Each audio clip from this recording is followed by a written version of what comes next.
Bonsoir à toutes et à tous, aujourd'hui je vous emmène à la découverte de l'automne, une saison qui nous cache bien des secrets.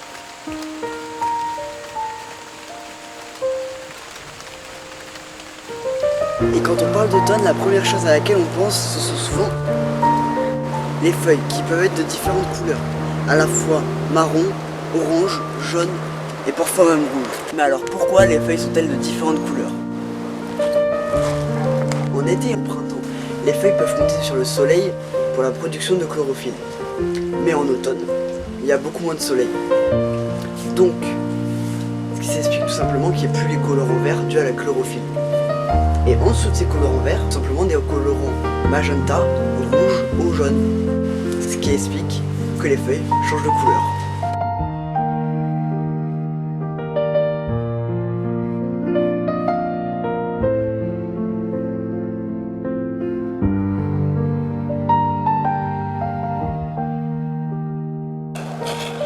Et quand on pense à l'automne, parfois on pense aussi aux champignons. Et une question qui se pose assez souvent, c'est comment les champignons ça pousse. Comment ça pousse, comment ça se reproduit, tout ça. Donc c'est parti pour vous expliquer comment les champignons se répandent. En été et au printemps, il y a les fleurs. Et en automne, les champignons. Les champignons, ils ont un système très spécial pour se multiplier qui s'appelle les spores. Les spores, c'est plein de petites graines qui sont cachées sous le chapeau du champignon. Le chapeau du champignon, c'est le haut, ça c'est le pied. Et ça, c'est les racines, on appelle racines, mais en vrai, c'est du mycélium. Le chapeau, et sous le chapeau, vous avez plein de petits endroits avec tout plein de spores. Ces spores-là, au premier coup de vent, ou au premier coup comme ça, ils se répandent de partout, et ensuite ça fait naître des petits champignons.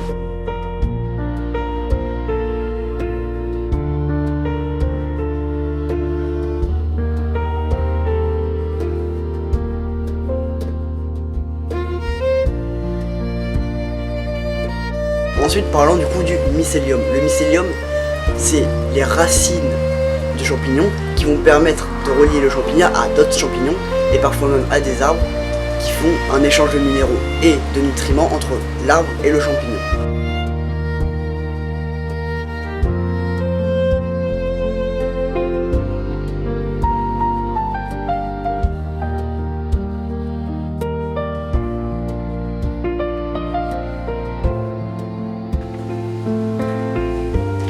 Quand on parle d'automne, on pense très souvent à la forêt, à la nature et aux animaux, aux couleurs d'automne, mais on pense aussi des fois aux fêtes, comme Halloween et à la Toussaint. Je vous emmène donc dès maintenant découvrir la fête d'Halloween.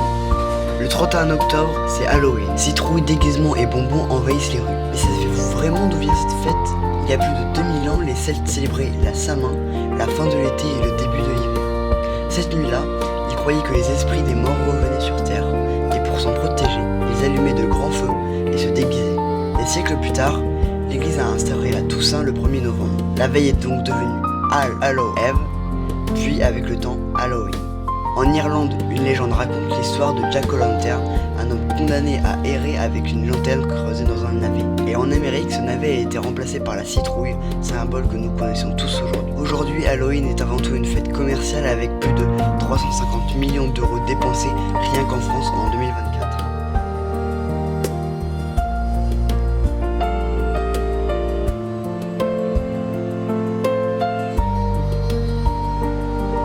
Mais c'est quoi la différence entre les châtaignes et les marrons?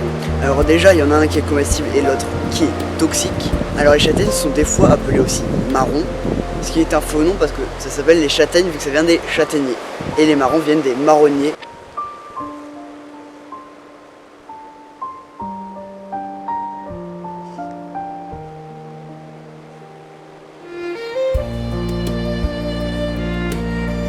Et il y a aussi une autre différence entre les marrons et les châtaignes, c'est leur bogue.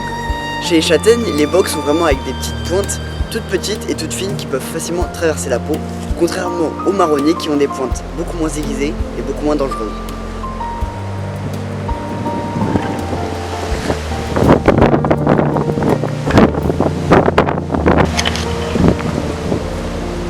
Et aujourd'hui en France, il existe plusieurs types de forêts. Les futaies, comme on peut en voir ici. Cette futée là, elle n'est pas encore assez grande, mais juste après on ira voir une autre futée qui, elle, est adulte, là-bas. Et les forêts vivantes, juste là. On va. Ça, on peut plus trop appeler ça une forêt vivante parce que, au départ, c'était une plantation comme ici, mais elle a été laissée en vague. Donc, c'est donc fait une sorte de forêt vivante, sauf qu'il n'y a pas une grande mixité d'espèces. Il y a principalement du chêne et du pin, et c'est à peu près tout. Une forêt vivante, c'est du pin, du chêne, de l'hêtre, tout plein d'arbres. Mais ça, c'est clairement pas une forêt vivante. C'est tout bonnement une futée ou une forêt plantée. Bon, je vous emmène voir une forêt plantée à l'âge adulte parce que là, c'est pas très intéressant, à part qu'on voit très bien. C'est dérangé. Donc je vous emmène voir une futée, mais beaucoup plus grande.